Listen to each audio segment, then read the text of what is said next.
नमस्कार दोस्तों, स्वागत है आपका न्यू उत्कर्ष आईएएस चैनल में। आज मैं आपके सामने आरआरबी एनटीपीसी से संबंधित महत्वपूर्ण प्रश्न लेके आया हूं, जो पिछली कई परीक्षाओं में, जो कई शिफ्टों में हुई हैं, कई फेजेज़ में हुई हैं, उसमें पूछे गए हैं। और इससे वीडियो लगातार आपको मिल रहे होंगे और इस पर मैं महत्वपूर्ण फैक्ट जो प्रश्न से जुड़े हैं वो भी मैं डिस्कशन करता रहता हूं। तो वो ध्यान से सुनेंगे, जो समझाने का प्रयास कर रहा हूं उसको समझे ध्यान से, जिससे आप आगामी जो होने वाली शिफ्टें हैं और जो भी फेजेस होने हैं और जो CBT 2 होना है और ग्रुप डी के भी बच्चों के लिए भी कह रहा हूँ, जो ग्रुप डी का एग्ज़ाम होना है उसमें भी आपको फ़ायदा मिलेगा, क्योंकि वहाँ भी आपके GS के प्रश्न पूछे जाएंगे। तो चलिए आइए बिना टाइम वेस्ट किए शुरू करते हैं। पहला प्रश्न हमारा है, जो क्वेश्चन आया है, आगरा नगर किसने बसाया।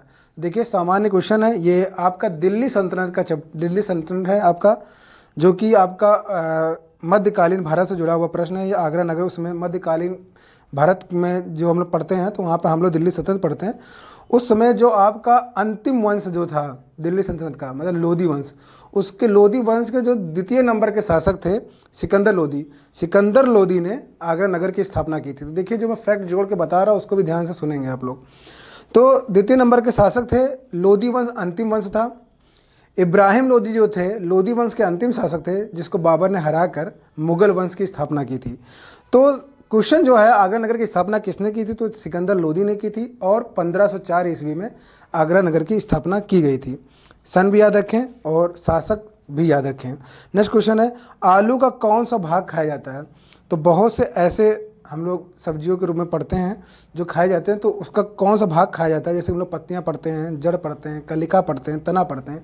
तो ऑप्शन के रूप में हो सकता है, तो कौन सा भाग खाया जाता है, तो तना होता है। आलू का जो हिस्सा हम लोग खाते हैं वो तना होता है, स्टेम होता है, उसको हम लोग खाते हैं। अगर हम लोग मूली और गाजर की बात करें तो हम लोग जड़ कहते हैं उसे, वहाँ पर जड़ हम लोग खाते हैं। ठीक है, शकरकंद जो होता है, ये सब चीज़ें हम लोग जो खाते हैं जड़ होता है, लेकिन जो आलू खाते हैं हम लोग, ठीक है, वो तना होता है। ठीक है, फिर नेक्स्ट प्रश्न है, होयसल राजवंश की राजधानी क्या थी। तो होयसल राजवंश जो है आपका, ये हम लोग प्राचीन इतिहास के अंदर पढ़ते हैं। होयसल राजवंश की जो राजधानी है ये जो है द्वार समुद्र है। तो द्वार समुद्र याद करेंगे। ठीक है, तो होयसल राजवंश आप लोग पढ़ के जाएंगे। नेक्स्ट क्वेश्चन है, किसने अपनी राजधानी दिल्ली से दौलताबाद स्थानांतरित की थी। तो दिल्ली से दौलताबाद, दिल्ली राजधानी हुआ करती थी दिल्ली सल्तनत में। जब आप दिल्ली सल्तनत पढ़ेंगे तो दिल्ली राजधानी हुआ करती थी।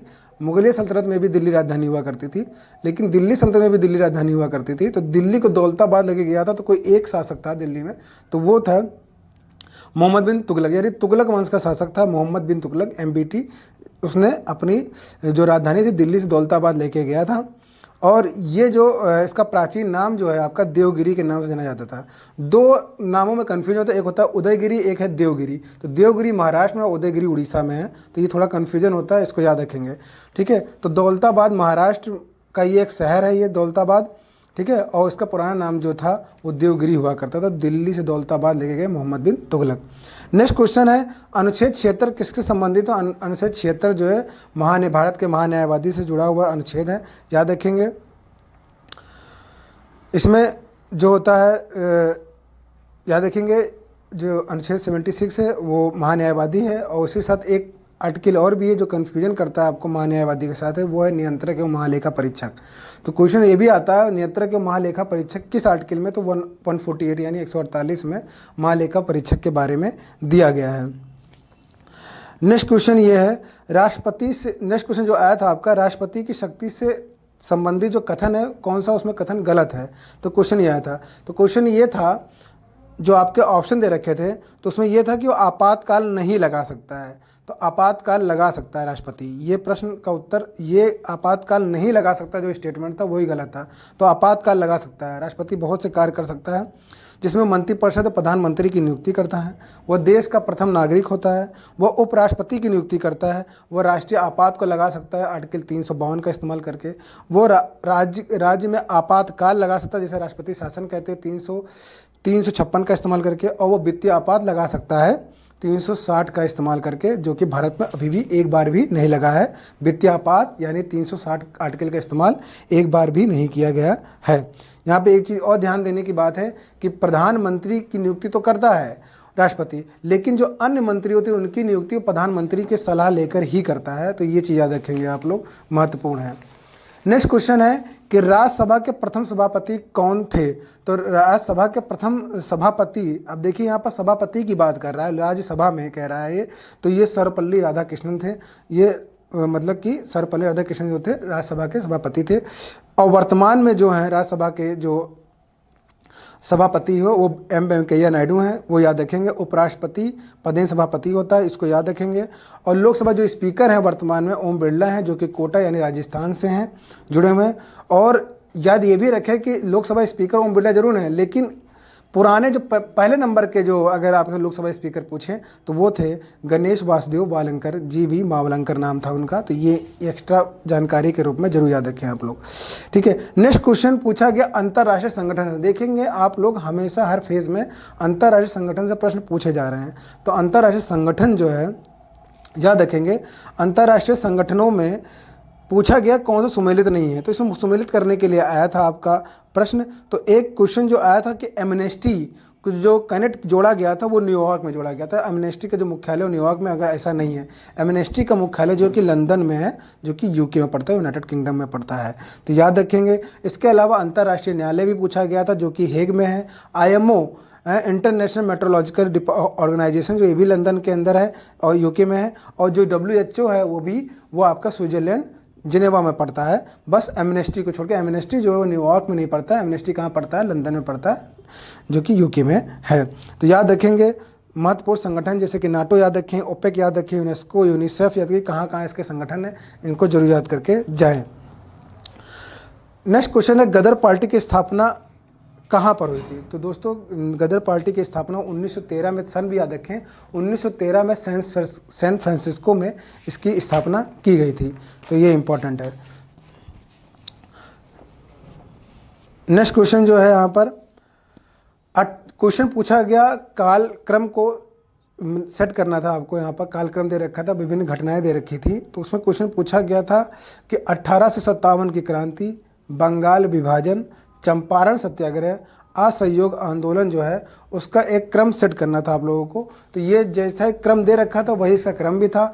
1857 क्रांति, 1857 में आप जान जाएंगे कि अगर 1857 क्रांति या सैनिक विद्रोह के नाम से आया होगा, कोई जो ऑप्शन रहा होगा, तो सैनिक विद्रोह या 1857 क्रांति एक ही है। सबसे पहले वो घटित होता है। उसके बाद 1905 में जो होता है बंगाल का विभाजन घटित होता है। फिर चंपारण सत्याग्रह की जो घटना होती है, वो सत्याग्रह जो होता है वो 1917 में होता है। और जो असहयोग आंदोलन होता है वो 1920 में होता है। तो असहयोग आंदोलन के समय ही मैंने आप लोग को बताया था, आज उसी समय आपका जो असहयोग आंदोलन जो 1920 में था, इसमें गांधी जी इसको असहयोग आंदोलन को लीड कर रहे होते हैं, याद रखेंगे इसको यहाँ पर। तो ये इंपॉर्टेंट है, कुछ इससे जुड़े हुए फैक्ट भी याद करेंगे। चंपारण सत्याग्रह भी गांधी जी के द्वारा किया गया था। बंगाल विभाजन जो है वो कर्जन वायसराय के द्वारा किया गया था। 1857 की क्रांति जो हुई थी कैनिंग के समय में हुई थी। तो ये याद रखेंगे।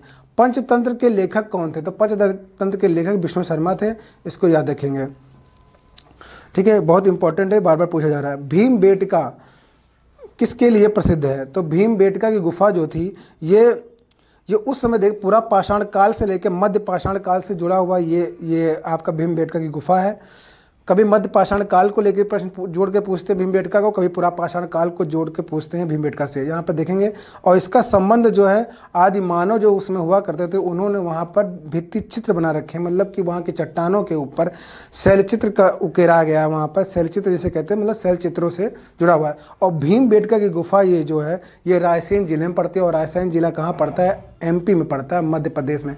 काफ़ी लंबे समय बाद भीमबेटका की गुफाओं की खोज हुई थी, वो भी याद रखेंगे, ठीक है। नेक्स्ट क्वेश्चन पूछा गया नाबार्ड की स्थापना कब की गई? तो नाबार्ड की सन पूछा गया 1982 में किया गया, 12 जुलाई 1982 में किया गया। इसके साथ जो एक्स्ट्रा जानकारी आपको लेनी है कि जो नाबार्ड की स्थापना तो हुई 12 जुलाई 1982 में, लेकिन इसका मुख्यालय कहाँ? तो इसका मुख्यालय मुंबई में है दोस्तों, इसको याद रखेंगे।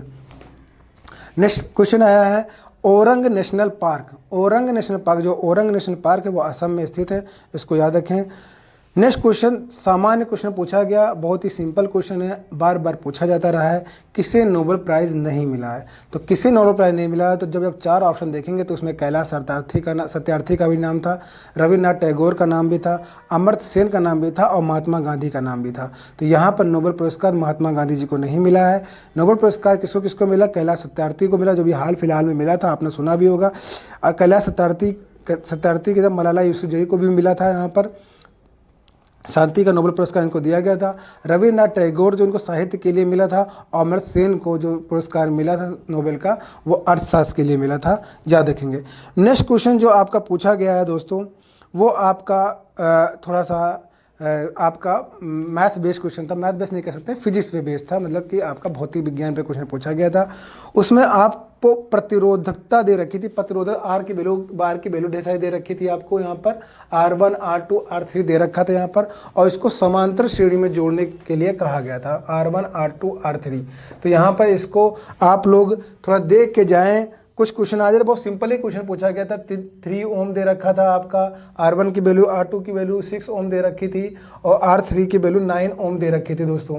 तो ये ओम में दे रखा था, जानते हैं प्रतिरोधकता की जो यूनिट होती है वो ओम होती है, याद रखेंगे। और इसको समांतर क्रम में जोड़ा गया था, और श्रेणी क्रम में जोड़ने में भी प्रश्न पूछे जा रहे हैं। तो समांतर क्रम में जब जोड़ा जाता है तो हमेशा देखेंगे तो इसको जोड़ने का तरीका ये होता है, जब रिजल्टेंट निकालते हैं हम, टोटल RT निकाले अगर हम लोग, तो 1/3 प्लस 1/6 प्लस 1/9 को हम लोग जोड़ देंगे, और इसको जोड़ने के बाद जो आपका आंसर मिलेगा वो आप उसको क्या करेंगे, उल्टा कर देंगे, यानी कि RT की जो वैल्यू निकलेगी वो आप यहाँ से फाइंड कर लेंगे। तो याद रखें, जब भी समांतर क्रम में जोड़ने की बात की जाए तो उसको इसी तरह जोड़ेंगे, और जब आपसे कहा जाए कि प्रतिरोध को आपको क्या करना है, श्रेणी क्रम में जोड़ना है, तो आपको श्रेणी क्रम में जोड़ने के लिए उसको क्या करना है, RT करके करें, और RT = R1 plus R2 plus R3 कर दें, ठीक है। तो इस तरह से आप सीधे सीधे जोड़ दें।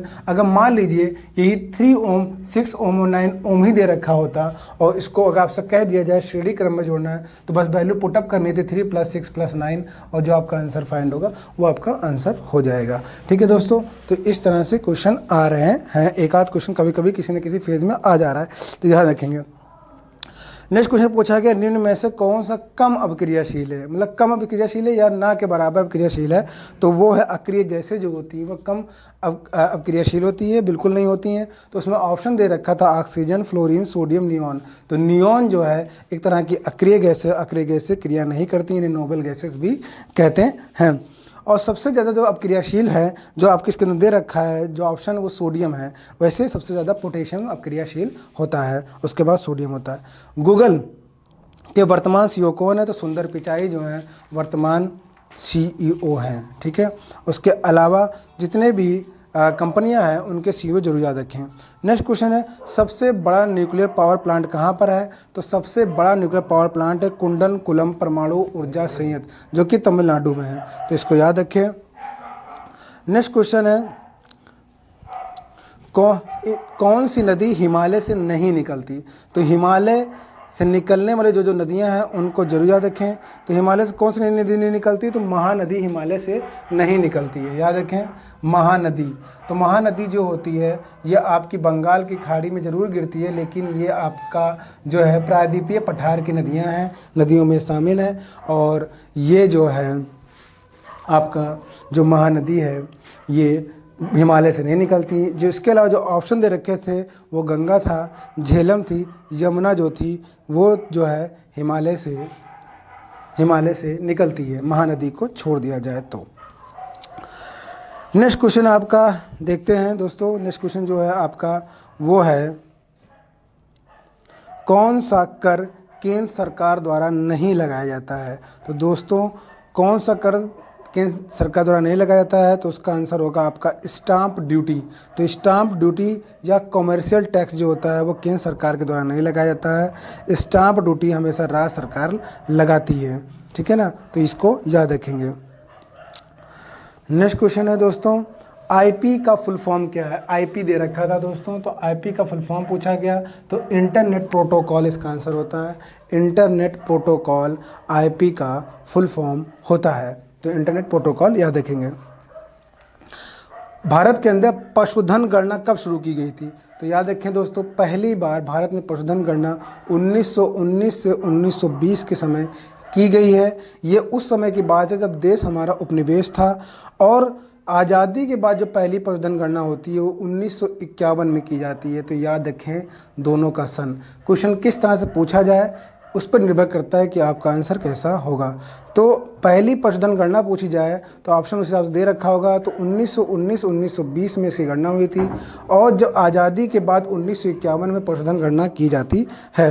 नेक्स्ट क्वेश्चन पूछा गया विन जिप क्या होता है? कंप्यूटर से क्वेश्चन पूछा गया दोस्तों विन जिप। तो विन जिप का इस्तेमाल अक्सर आप करते होंगे अपने सिस्टम के अंदर, अक्सर फाइल को जिप करने के लिए, किसी बड़ी फाइल को जिप करने के लिए, उसको कंप्रेस करने के लिए, उसकी मेमोरी को छोटा करने के लिए।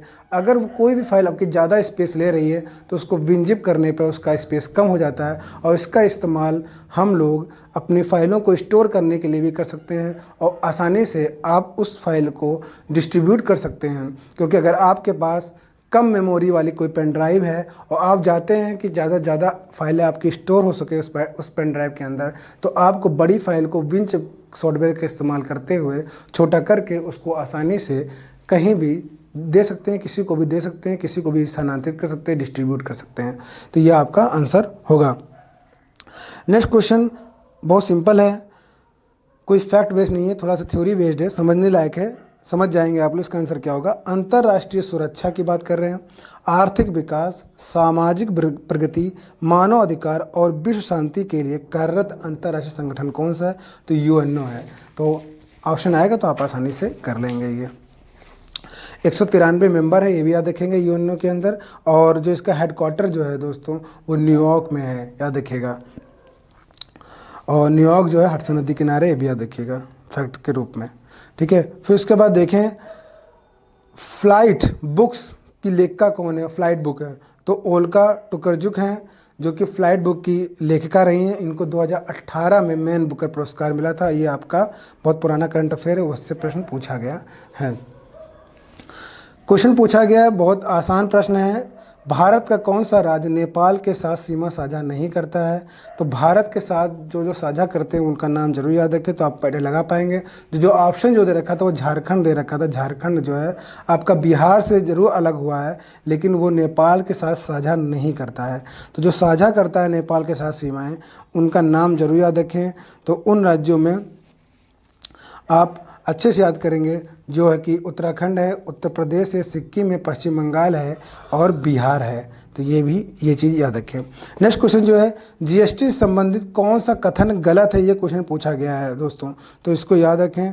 तो जो गलत कथन है वो ये दे रखा था कि जीएसटी जो है वो राज्य सरकारें नहीं लगा सकती हैं, बल्कि ऐसा नहीं है। हम जानते हैं कि जीएसटी में ड्यूअल प्रणाली का इस्तेमाल किया गया, दोहरी पद्धति का इस्तेमाल किया गया है। एक CGST लगाया जा सकता है, एक SGST लगाया जाता है।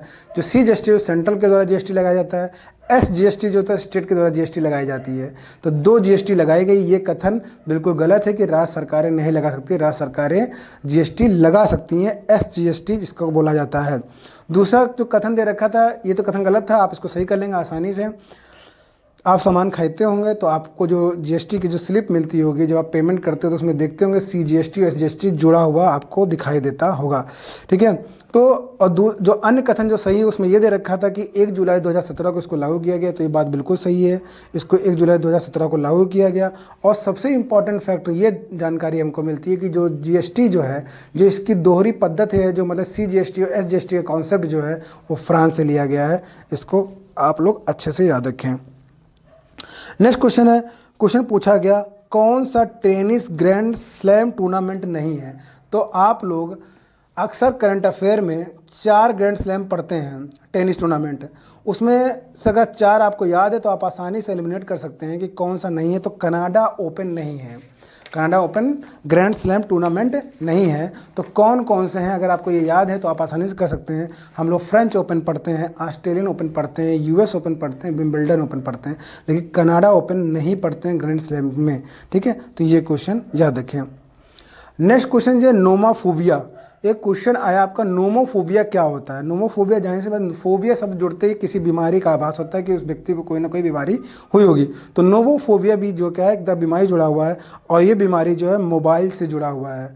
ठीक है, मतलब कि मोबाइल अगर आपके पास नहीं है तो आपको ना रहने पर डर लगेगा। ठीक है, तो मोबाइल नहीं होने पर डर लगना नोमोफोबिया कहलाता है।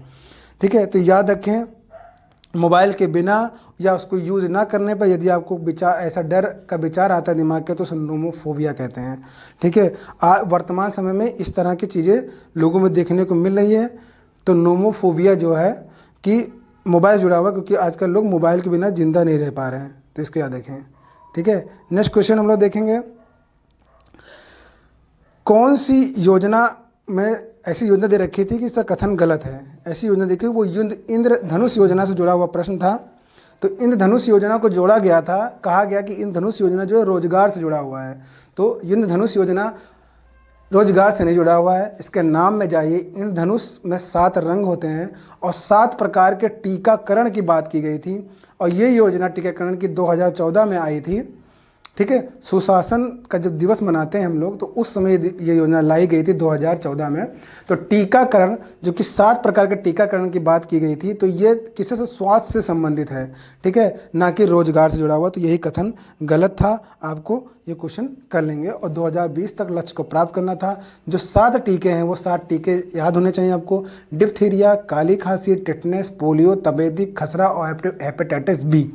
नेक्स्ट क्वेश्चन है दोस्तों, CO2 का संबंध से जुड़ा हुआ, किस कथन से जुड़ा हुआ है। तो क्वेश्चन जो अभी आपका ऑप्शन रहा होगा उसमें CO2 क्या होती है, जो ठोस CO2 पूछा गया। ठोस CO2 जो होती है वो शुष्क बर्फ कहलाती है। ये कथन आपका सही था।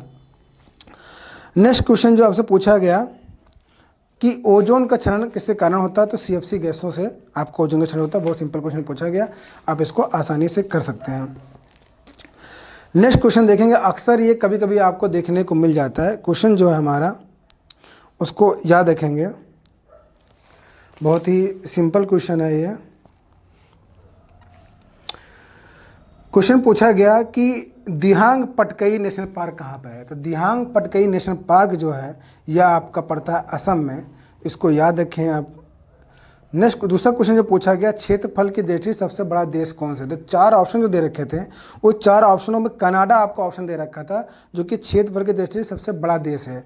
अगर वहाँ पर रूस दे रखा होता, ठीक है, तो वो आपका सबसे बड़ा देश हो जाता। ठीक है, तो रूस के बाद कनाडा है, और कनाडा के बाद चाइना, फिर यूनाइटेड किंगडम, उसके बाद ब्राज़ील आता है। ठीक है, क्षेत्रफल की दृष्टि से, चूँकि रूस नहीं था इसीलिए कनाडा आपका आंसर होगा। तो चीज़ों को याद रखें। क्वेश्चन पूछा गया, महात्मा गांधी जी को नस्लीय भेदभाव के चलते दक्षिण अफ्रीका के किस रेलवे स्टेशन से ट्रेन से उतार दिया गया था। तो किस रेलवे स्टेशन पर उतारा गया, तो वो है पीटर मैरिट्सबर्ग। तो पीटर मैरिट्सबर्ग जो प्लेटफॉर्म, जो रेलवे स्टेशन था, वहाँ पर उनको उतार दिया गया था। और जो वो फर्स्ट क्लास कंपार्टमेंट में बैठ के जा रहे थे, वो जा रहे थे डरबन से प्रिटोरिया। ये भी क्वेश्चन पूछा था, कहाँ से कहाँ के लिए यात्रा कर रहे थे वो, तो डरबन से प्रिटोरिया के लिए कर रहे थे, लेकिन बीच रास्ते में ही उनको पीटर मैरिट्सबर्ग में उतार दिया गया नस्लीय भेदभाव के चलते। नेक्स्ट क्वेश्चन पूछा गया है, नेक्स्ट क्वेश्चन आपका है, रक्षा मंत्री राजनाथ सिंह 24 जून 2020 को रूस के मॉस्को में विजय दिवस परेड की 75वीं वर्षगांठ में शामिल हुए थे। और वह वर्षगांठ जो मनाई जा रही थी रूस के अंदर, वो किस लिए मनाई जा रही थी, तो वो याद रखना है आपको। तो रूस के अंदर वो विजय परेड हो रही होती है, तो उसमें वो शामिल हुए होते हैं हमारे यहाँ के रक्षा मंत्री राजनाथ सिंह। तो वो किस लिए मनाई जा रही होती है, तो दूसरे विश्व युद्ध, जो सेकेंड वर्ल्ड वार होता है, वहाँ पर रसिया ने जर्मनी के ऊपर विजय प्राप्त की थी, तो वो विजय दिवस रसिया मना रहा था, तो उस समय इनको चीफ गेस्ट के रूप में वहाँ बुलाया गया था। नेक्स्ट क्वेश्चन पूछा गया, गोदान, कर्मभूमि और गबन जो उपन्यास है किसका है। तो अगर आपका कर्मभूमि आता तो आप थोड़ा कन्फ्यूज होते हैं, लेकिन जब आपके सामने 3 दिए गए हैं बुक्स के नाम जो हैं गोदान से, तो गोदान से आप जान जाएंगे कि ये मुंशी प्रेमचंद की है। तो गोदान, कर्मभूमि और गबन जो है ये मुंशी प्रेमचंद के उपन्यास हैं, और इसको आप आसानी से कर लिए होंगे। और याद रखिएगा, जिसको याद नहीं तो इसको याद रखें। नेक्स्ट क्वेश्चन है, पैठन जल विद्युत परियोजना कहाँ है। तो पैठन जल विद्युत परियोजना महाराष्ट्र गोदावरी नदी के पर स्थित है ये।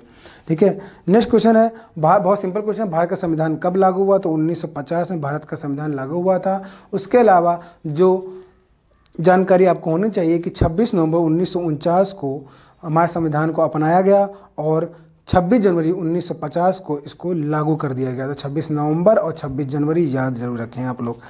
अब नेक्स्ट क्वेश्चन पूछा गया, गेटवे ऑफ इंडिया के वास्तुकार कौन थे? तो गेटवे ऑफ इंडिया कहाँ है? तो पहले याद रखें, मैं इंडिया गेट की बात नहीं कर रहा हूँ, मैं गेटवे ऑफ इंडिया की बात कर रहा हूँ। तो गेटवे ऑफ इंडिया जो है मुंबई में है और इसके जो वास्तुकार हैं वो जॉर्ज विटेट हैं। तो जॉर्ज विटेट, याद रखें, जॉर्ज विटेट जो हैं वो गेटवे ऑफ इंडिया के वास्तुकार हैं और इंडिया गेट के वास्तुकार जो हैं वो एडविन लुटियंस हैं। तो याद रखेंगे। पत्तों का हरा रंग किस वर्ण के कारण होता है? तो पत्तों का हरा रंग बहुत सिंपल क्वेश्चन है, जो उसमें हरा पिगमेंट पाया जाता है क्लोरोफिल, उसके कारण से उसका रंग हरा होता है। याद रखेंगे। जब नेक्स्ट क्वेश्चन पूछा गया, जब किसी देश की मुद्रा की वैल्यू दूसरे देश की से कम कर दी जाती है तो उसे क्या कहते हैं? तो उसे मुद्रा का अवमूल्यन बोलते हैं। तो याद रखेंगे, डीवैल्यूएशन बोला जाता है इसको। ठीक है, तो ये दूसरे देश की तुलना में होता है, ना कि अपने अंदर होता है, ये याद रखेंगे आप लोग। कोबाल का फुल फॉर्म पूछा गया था, ये प्रोग्रामिंग लैंग्वेज है। कोबाल का फुल फॉर्म होता है कॉमन बिजनेस ओरिएंटेड लैंग्वेज। तो ये एक बिजनेस वाली लैंग्वेज है, ये मतलब कॉमर्स ओरिएंटेड लैंग्वेज है, तो इसको याद रखेंगे। तो कॉमन बिजनेस ओरिएंटेड लैंग्वेज इसका फुल फॉर्म है। नेक्स्ट क्वेश्चन है, पक्सीनिया ग्रेमिनिस कवक से किस फसल में ब्लैक रस्ट रोग होता है? तो अगर ब्लैक रस्ट रोग आपने सुना होगा, तो ब्लैक रस्ट रोग जो होता है वो गेहूं के अंदर होता है। तो आप, अगर आपको नहीं भी याद है कवक, तब भी आप परीक्षा में इसको टिक कर लेंगे। और रेड रॉट रोग जो होता है वो गन्ना के अंदर होता है। तो रोग वगैरह से भी क्वेश्चन कहीं एक आध आ जा रहे हैं, वो भी थोड़ा आप देख के जाएँ। नेक्स्ट क्वेश्चन पूछा गया, गोल्ड यानी सोने का उत्पादन करने वाला अग्रणी देश कौन है? तो गोल्ड और सोने का उत्पादन करने वाला अग्रणी देश चीन है।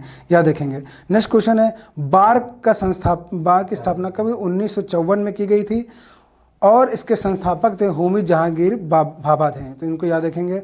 हैदराबाद के अंतिम निजाम कौन थे? तो उस्मान अली खान थे। याद रखें।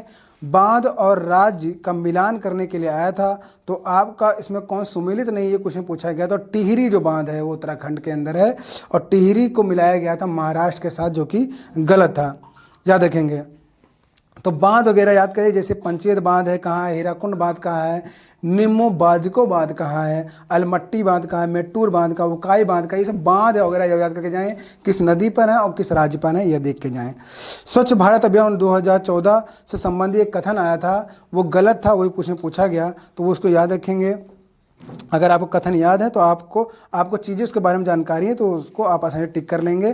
तो मैं बता दूं यहाँ पर कि 2014 में स्वच्छ भारत अभियान चलाया गया था और इसका जो नारा था, एक कदम स्वच्छता की ओर था और ODF हासिल करना था, यानी कि खुले में शौच मुक्त, इसका एक उद्देश्य था। यहाँ पे याद रखेंगे यहाँ पर। ठीक है। नेक्स्ट क्वेश्चन पूछा गया कि 2019-20 में कपास उत्पादन में अग्रणी राज्य कौन सा है? तो 19-20 में अग्रणी राज्य जो रहा है वो गुजरात रहा है कपास के उत्पादन में।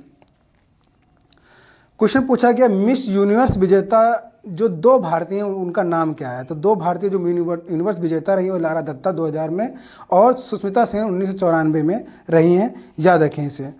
प्रथम गोलमेज सम्मेलन के समय ब्रिटेन के PM कौन थे? आप लोग पढ़ते हैं प्रथम गोलमेज सम्मेलन, द्वितीय गोलमेज सम्मेलन, तृतीय गोलमेज सम्मेलन।